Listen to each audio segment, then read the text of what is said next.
আজ থেকে এই মন্ডে ক্লাসিক্সে প্রতি মন্ডে কিছু দেশ ও বিদেশ সাহিত্যের গল্প শোনানো হবে। মন্ডে ক্লাসিক্স কোনো রকম অন্ধবিশ্বাস, কালো জাদু বা কুসংস্কারকে প্রমোট করে না, কোনো ক্রিমিনাল অফেন্সকে প্রমোট করে না। এর মধ্যে এই ধরনের কোনো বিষয় থাকে সেগুলো সম্পূর্ণরূপে লেখক বা লেখিকাদের কল্পনাপ্রসূত বলে ধরে নেওয়া উচিত।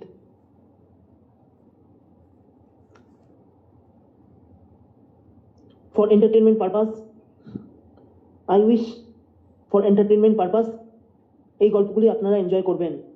শুরু হচ্ছে আজকের ফার্স্ট এপিসোড, রাস্কিন বন্ডের ভূত বাংলো।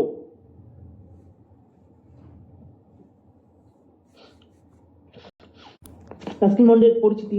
ইংরেজি সাহিত্যে রাস্কিন বন্ড অন্যতম উজ্জ্বল নক্ষত্র। দেশ ও বিদেশে তার লেখার অগণিত ভক্ত। রাস্কিন বন্ডের কিছু ভৌতিক ও অলৌকিক অতিপ্রাকৃত গল্পগুলি সাধারণত আমাদের চেনা ছকের গল্পের পরিসীমাকে অনেকটাই ছাড়িয়ে যায়।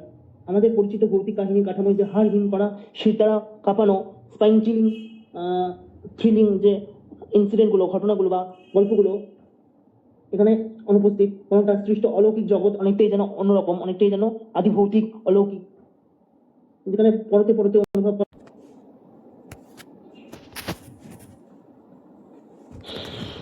আমার দিদা শেষমেশ তার সিদ্ধান্ত জানিয়ে দিলেন যে এই বাড়ি ছেড়ে অন্যত্র ওঠা হবে। কিছুই না, এসব বিড়ম্বনার জন্য দায়ী এক দুষ্ট ভূত, যে বর্তমানে বাড়ির প্রত্যেকের জীবন প্রায় অতিষ্ঠ করে তুলছিল।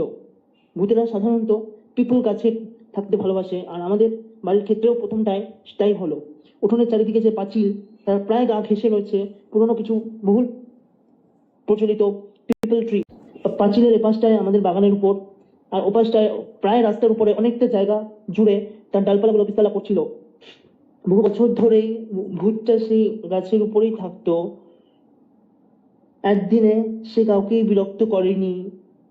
মনে হয় রাস্তার গাড়ি ঘোড়া মানুষজন নিয়ে সে মেতেছিল। এই যেমন রাস্তা দিয়ে হয়তো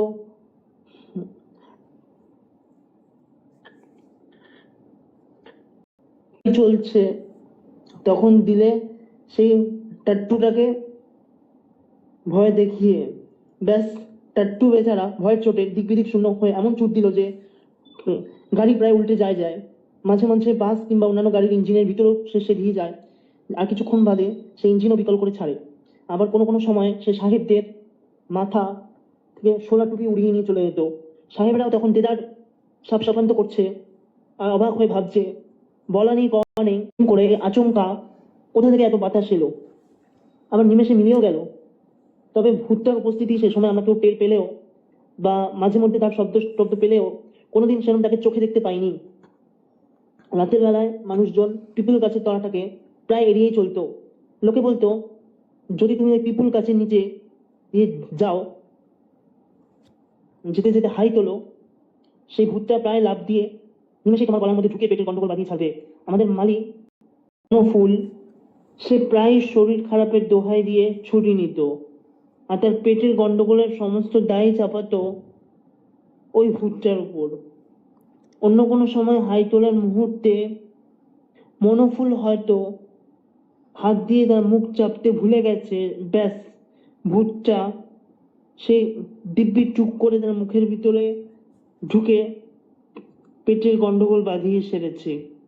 কিন্তু সেই সময় কিন্তু সেদিন পিপুল গাছটা কেটে ফেলার হলো, আর সেদিন থেকেই শুরু হলো তার দৌরাত্ম।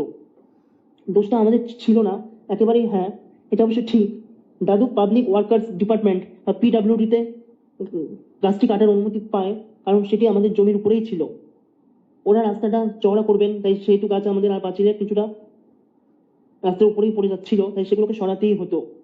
যাই হয়ে যাক না কেন, এই ভূতেরও যাই হয়ে থাক, এই ভূতেরাও ক্ষমতা রাখে না। কিন্তু তারপরে একদিনও কাটেনি যে আমরা আবিষ্কার করলাম ভূত বাবাজি তার গাছপাশা থেকে বঞ্চিত হয়ে আমাদের বাংলোই ঠাঁই নিয়েছে। আরেকটি ভালো ভূতকেও তার অস্তিত্ব জানান দিতে কোনো কোনো সময় দুষ্ট হতেই হয়।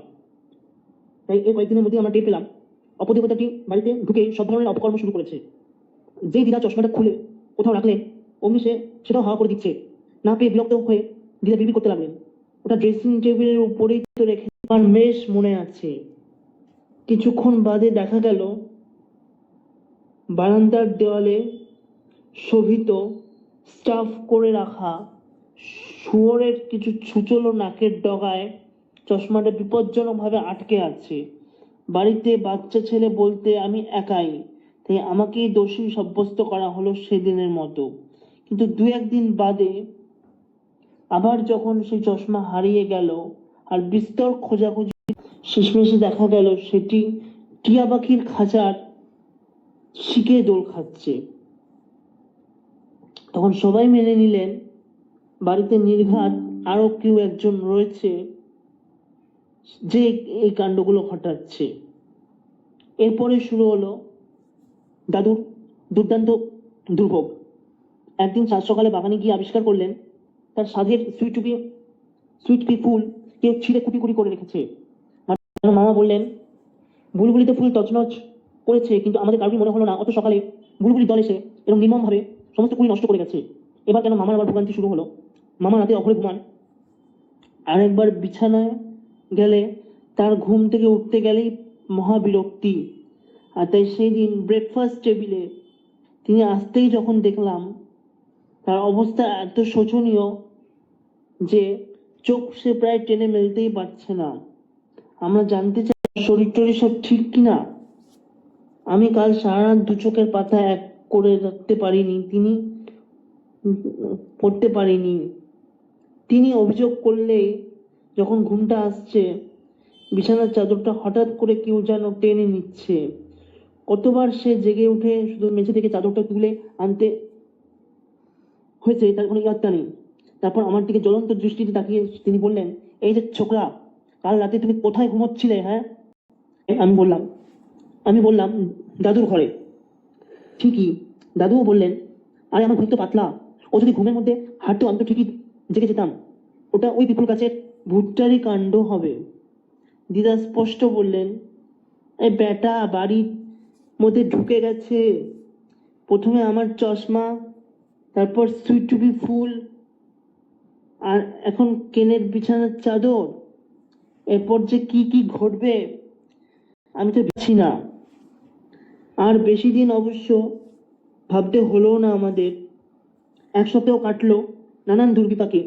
ফুলদানি টেবিল থেকে পড়ে যাচ্ছে, দেওয়ালে টাঙানো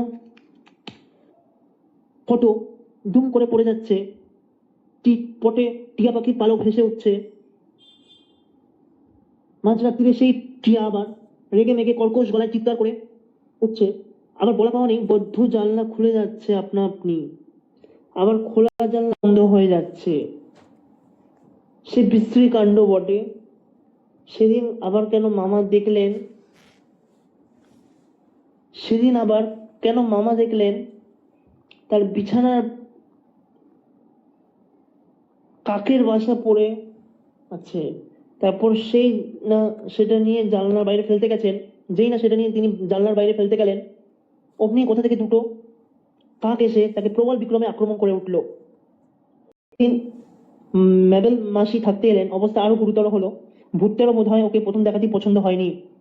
ভদ্রমহিলা সবসময় ভয়ে তথস্থ হয়ে থাকতেন, আর থেকে অযথাই উত্তেজিত হয়ে পড়েন। আর এই দুষ্ট ভূতগুলোর এমন শিকারই পছন্দ।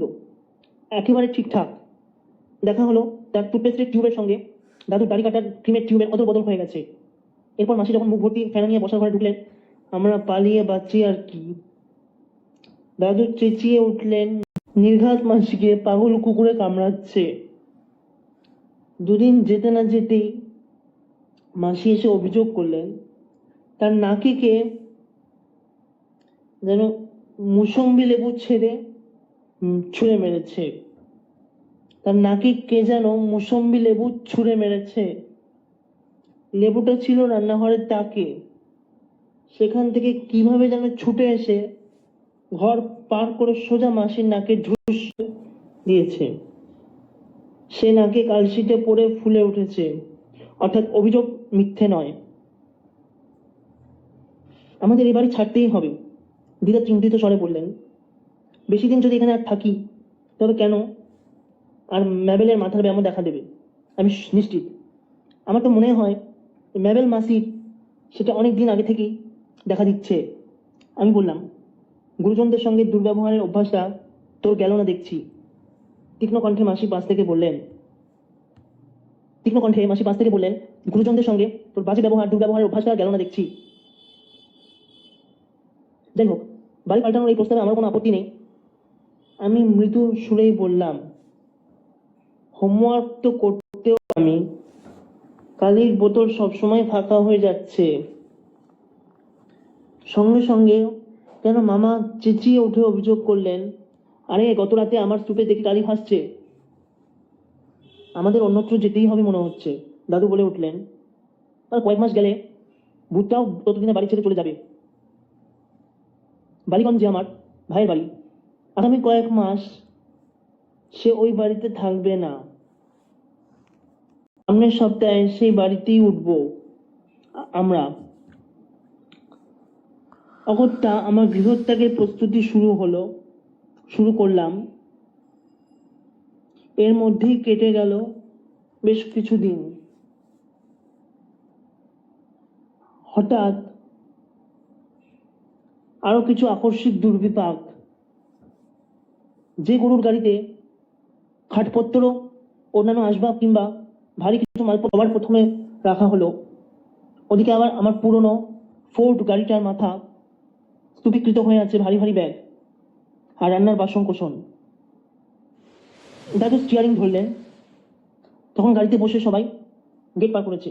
গাড়িতে বসে সবে গেট পার করেছি কি করিনি, অকস্মাৎ একটা অদ্ভুত আওয়াজ পেলাম। আওয়াজটা আসছে গাড়ির মাথা থেকে। কেউ যেন আপন মনে খিলখিল খিলখিল করে হাসছে আর কথা বলছে। টিয়া পাখিটি কি মালপত্র রাখে? টিয়া পাখি মালপত্র রাখে নাকি? হ্যাঁ? দাদু শুধলেন, টিয়া পাখিটি কি মালপত্রে রাখে নাকি? হ্যাঁ? না তো, ঠাকুমা বল। ও তো মর্ণফুলের সঙ্গে গরুর গাড়িতে রয়েছে। সন্দেহ হওয়াতে দাদু গাড়ি থামিয়ে বললেন, দরজা খুলে নেমে আসলেন। তারপর গাড়ির ছাদে শব্দের উৎস খুঁজতে লাগলেন। কই, কিচ্ছু নেই তো ওখানে। এই বলে তিনি আবার গাড়িতে ঢুকে ইঞ্জিন স্টার্ট দিলেন। আমার হঠাৎ মনে হলো যেন টিয়া পাখি কথা বলছে। গাড়ি তখন 20 গজ রাস্তা পেরিয়েছে সবে। এমন সময় গাড়ির মাথায় আবার শুরু হলো সেই খল খল খল হাসির শব্দ।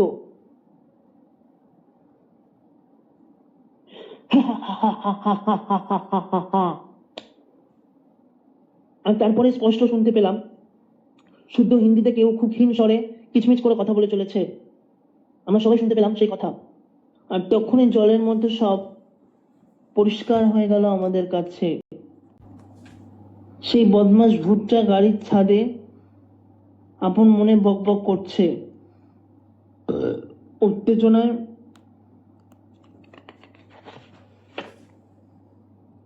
সহর্ষে সে বলছে, চলো চলো, নতুন ঘর, নতুন বাড়ি, আহা আহা, কি আনন্দ, কি আনন্দ, কি মজা হবে।